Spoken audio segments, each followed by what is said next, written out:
மகரம் ராசி லக்னத்தில் பிறந்த அன்பர்கள் பார்த்தீங்கன்னா குடி கும்மாளம் கூத்து அப்படின்னு ஜாலியாக பணம் செலவழித்து கொண்டிருப்பவர்கள் கவனமாக இந்த பதிவினுடைய பலனை கேளுங்கள். இந்த பதிவு 20 வயது முதல் 90 வயது வரை உள்ள அனைவருக்கும் பொருந்தும். நவ கிரகங்களை அறிவோம் ஜோதிட யூடியூப் சேனலுக்கு உங்களை அன்போடு வரவேற்கிறேன். இந்த பதிவில் காண இருப்பது மகரம் ராசி லக்னத்தில் பிறந்தவர்களுக்கு அடுத்தடுத்து பெயர்ச்சியாகக்கூடிய கிரகங்களால் உங்களுக்கு குடும்பம், பணம், உடல் ஆரோக்கியத்தில் கவனமாக இருக்கணும். இந்த உறவு எதிர்காலத்தில் இந்த உறவு உங்களிடம் பகை விரோதத்தை காட்டும். மகரம் ராசி லக்னத்தில் பிறந்த அன்பர்களுக்கு பார்த்தீங்கன்னா 7ஆம் இடம் சார்ந்து உங்களுக்கு பிரச்சனை எப்போதுமே உண்டு. மகரம் ராசி லக்னத்தில் ஆண் பிறந்தாலும் பெண் பிறந்தாலும் அம்மா அனுசரணையாக இருப்பார். அம்மா உங்களுக்கு உதவியாக ஒத்தாசையாக இருப்பாங்க. ஆனால் அம்மாவுடைய உடன் பிறந்தவர்கள் உங்களுக்கு மாமன், தாய் மாமன் உறவுகள், தாய் மாமன் உறவுகளால் மகர ராசி லக்னத்தில் பிறந்தவர்களுக்கு எந்த புரோஜனமும் இருக்காது. அதே மாதிரியே அப்பா உடன் பிறந்தவர்கள் பங்காளிகள் வழியில் மகர ராசி லக்னத்தில் பிறந்தவர்களுக்கு எந்த புரோஜனமும் இருக்காது. செத்தா பிடிச்சா இளவுக்கு போவீங்க, கை கொடுப்பீங்க. அதுதான் பங்காளி உறவுகளில் இருக்குமே ஒழிய பங்காளி உறவுகள் உங்களுக்கு சரிபடாது. தாய் மாமன் உறவு நிலையும் உங்களுக்கு புரோஜனமாக இருக்காது. திருமணம் ஆன மனைவி வழியிலும், அதாவது மச்சனன்கள் வழியிலும், மாமனார் வழியிலும் பெரும்பாலும் மகர ராசி லக்னத்தில் பிறந்தவர்களுக்கு புரோஜனம் இருக்காது. இதெல்லாம் நீங்கள் அனுபவபூர்வமாக பார்த்தா தான் தெரியும். இந்த 2026ஆம் வருடம் பார்த்தீங்கன்னா 7 மாதம், இப்போ இன்று முதல் 7 மாதம் தொடங்கிவிட்டது. இப்போ பார்த்தீங்கன்னா உங்களுக்கு 7வது வீட்டில் குருபகவான் அமர்ந்திருக்கிறார். அவர் இந்த வாரத்தில் மேற்கே அஸ்தங்கமாவார். அப்போ அடுத்த 1 மாதம் 7ஆம் வீட்டில் குரு நின்றாலும் உங்களுக்கு குரு பலன் இல்லை. மகர ராசி லக்னத்தில் பிறந்தவர்களுக்கு குரு அருள் எப்போதுமே கிடையாது. குருவுடைய முதல் காரகம் என்ன அப்படின்னா குழந்தை. நீங்கள் உங்கள் குழந்தைகளை பார்த்தீங்கன்னா ஒரு சங்கடத்துக்குள்ளாகக்கூடிய அமைப்பாக தான் உங்கள் குழந்தைகளுடைய பிரச்சனை உங்களுக்கு அதிகமாக தான் இருக்கும். அதாவது குழந்தைகளுக்கு திருமணம் செய்ய முடியாது, குழந்தைகளுக்கு நல்ல வேலை உத்தியோகம், குழந்தைகள் வாழ்க்கையை நீங்கள் செட்டில்மெண்ட் பண்ண மாட்டீங்க. அதே மாதிரி குரு உங்களுக்கு நேசமாக இருக்கும்போது பணம் என்பது மகர ராசி லக்னத்தில் பிறந்தவர்களுக்கு ஒரு எட்டாக்கனியாகவே இருக்கும். பணம் வரும் போவோம், பணம் வரும் போவோம். அது வீண் செலவு, விரைய செலவு, தண்ட செலவு, இப்படி தான் அதிகமாக மகர ராசி லக்னத்தில் பிறந்தவர்கள் செய்து கொண்டிருப்பீங்க. உங்கள் தேவைக்காக, குடும்பத்துக்காக பணங்காசு செலவு செய்வது குறைவு தான். அதாவது மருத்துவத்திற்காக, கோர்ட்டு கேஸுக்காக, கடனுக்கு வட்டி மேல் வட்டி கட்டுறது, இந்த மாதிரி வீண் செலவு, தண்ட செலவு, விரைய செலவு தான் பெரும்பாலும் நீங்கள் செய்து கொண்டிருப்பீங்க. குருபகவானால் உங்களுக்கு பணமும் இல்லை, குழந்தைகளால் நன்மையும் இல்லை. மகர ராசிக்கு 5வது வீட்டிலே செவ்வாய் சந்திரபகவானுடைய நட்சத்திரத்தில் இந்த வாரத்தில் சஞ்சாரம் செய்ய போகிறார். மகர ராசிக்கு 6வது வீட்டிலே புதன், சூரியன். புதன் 7ஆம் இடம் வரப்போகிறார். அடுத்த மாதம் சூரியனும் 7ஆம் இடம் வரப்போகிறார்.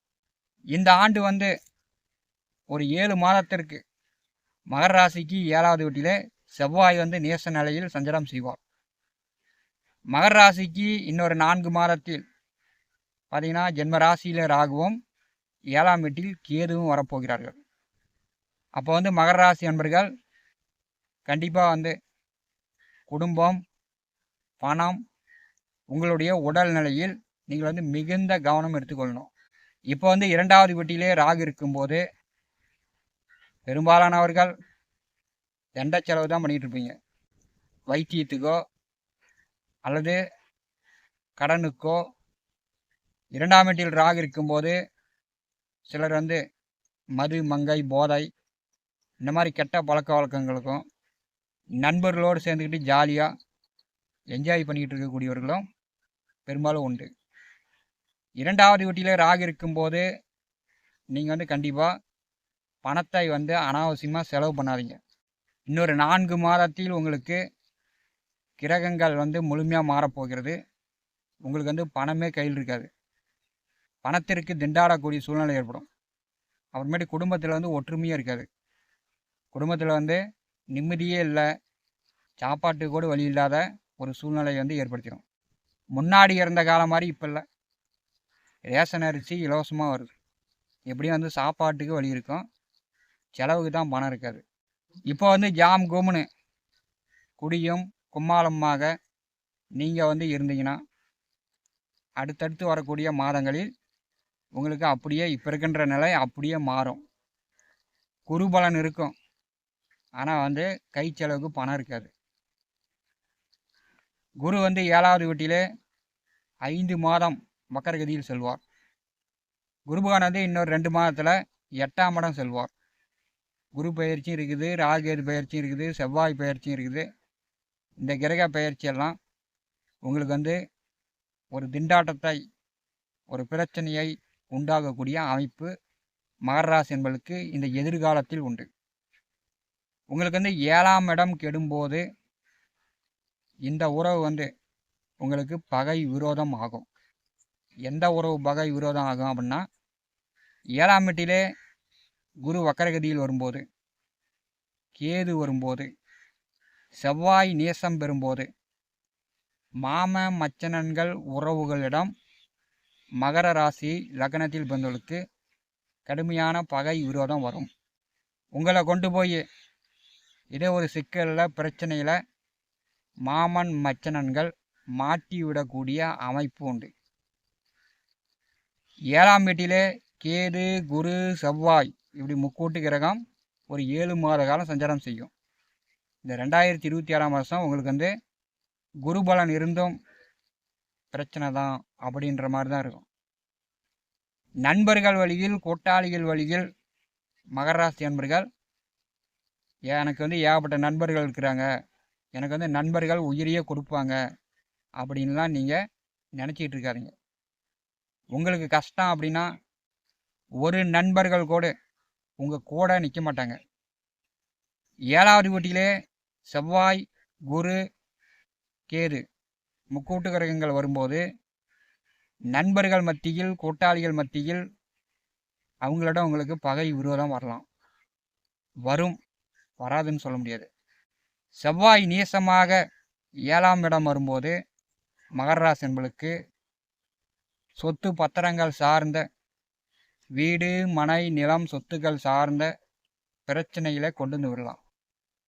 அதனால் சொத்து பத்திரங்கள் சார்ந்த ரகசியங்களை, உங்கள் வீடோ விவசாய நிலம் காட்டு பத்திரங்களோ இந்த வாக்கிய வரப்பு தடத்தம் சார்ந்த பிரச்சனைகளோ நீங்கள் வந்து மற்றவர்களிடம் பேசாமல் இருப்பது நல்லது.